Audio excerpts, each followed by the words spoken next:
మొన్న మిర్చి, నిన్న మామిడి, ఇవాళ అరటి, ఇలా వరుసగా రైతులు పండించిన పంటలకు గిట్టుబాటు ధరలు కల్పించాలంటూ వైసీపీ ఆందోళన బాటపడుతోంది. అనంతపురం జిల్లా కేంద్రం నుంచి అరటి రైతుల కోసం పెద్ద ఎత్తున ఉద్యమానికి శ్రీకారం చుడుతోంది. ఇప్పటికే జిల్లా కలెక్టర్ను కలిసిన వైసీపీ నేతలు గిట్టుబాటు ధరలు కల్పించేందుకు 2 రోజుల పాటు డెడ్లైన్ విధించారు. ఈలోపు స్పందించకపోతే జిల్లాలో పండించిన అరటిని మొత్తం కలెక్టరేట్ వద్దకు తీసుకొచ్చి నిరసన కార్యక్రమాలు చేపడతామని హెచ్చరించారు. రాష్ట్రంలో గత కొన్ని రోజులుగా రైతాంగం గిట్టుబాటు ధర లేక తీవ్ర నష్టాలు చూస్తున్న సంఘటనలు పరిపాటిగా మారుతున్నాయి. గతంలో టమోటా, ఉల్లి రైతులు మాత్రమే తమకు గిట్టుబాటు ధరలు లేవని రోడ్ల మీద పంటను పారబోసే సంఘటనలు చూశాం. అయితే ఈ సీజన్లో మామిడి పంటకు కూడా గిట్టుబాటు ధరలు లేవని రోడ్లపై పారబోశారు. తాజాగా ఇప్పుడు అనంతపురం, కడప జిల్లాల్లో రైతులకు వరంగా ఉన్న అరటి పంటకి గిట్టుబాటు ధర రాని దుస్థితి దాపురించింది. అనంతపురం, కడప 2 జిల్లాల్లో పండే అరటికి దేశ విదేశాల్లో మంచి గిరాకీ ఉంటుంది.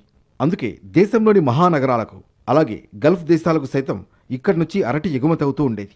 టన్ను 25,000కు మించి ధరలు పలికి రైతులకు సిరులు కురిపించేవి. కానీ గత 2 నెలలుగా అరటి ధరలు పడిపోతున్నాయి. ఇప్పుడు కనీసం ధర 2,000 కూడా పలకకపోవడంతో రైతులు తీవ్రంగా నష్టపోతున్నారు. రేటు లేక అరటికాయలు చాలా ఇబ్బంది పడుతున్నాము. రూపాయిన్నరకు అడిగినా బరువు అయిపోయింది.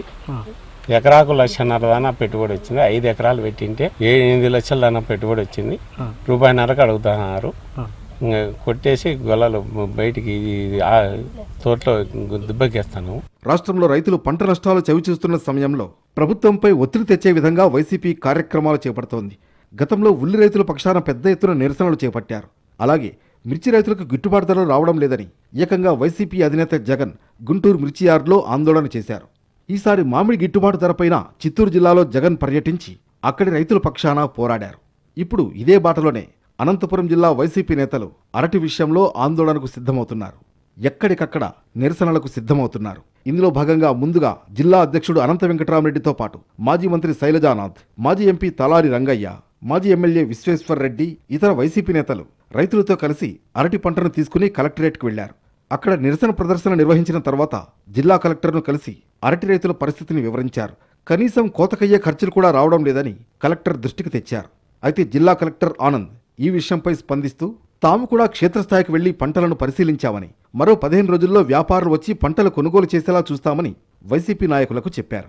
ఇప్పటికే చాలా వరకు పంటను రైతులు నిల్వ చేసుకోలేక దిబ్బలపాలు చేశారన్నారు వైసీపీ నేత శైలజానాథ్. 15 రోజులు అంటే జిల్లాలో పండించిన 70% పంట నాశనమవుతుందని చెప్పారు.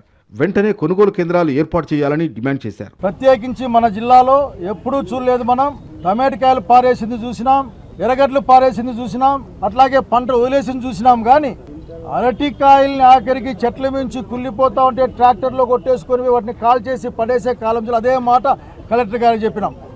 నేను చంద్రబాబు నాయుడు గారికి చెప్తా ఉన్నా, మీరు ఎవరి కోసం పనిచేస్తూ ఉన్నారు, ఎవరి కోసం రాజకీయాలు చేస్తూ ఉన్నారు మాకేం అర్థం కాదు. రైతులకి ఆఖరికి ఏమైనా చేద్దామన్న మాట లేదు. ఈ నిమిషానికి కూడా ఒక 10 రూపాయలు ఖర్చు పెట్టి రైతాంగానికి, రైతులకి ఉపయోగపడిన పని లేదు.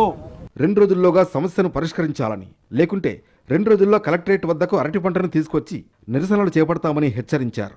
ఇటు ప్రభుత్వం పైన వైసీపీ నేతలు మండిపడ్డారు. రైతుల సమస్యలను పట్టించుకునే తీరిక అధికార పార్టీ నాయకులకు ఉండడం లేదని ఆగ్రహం వ్యక్తం చేశారు.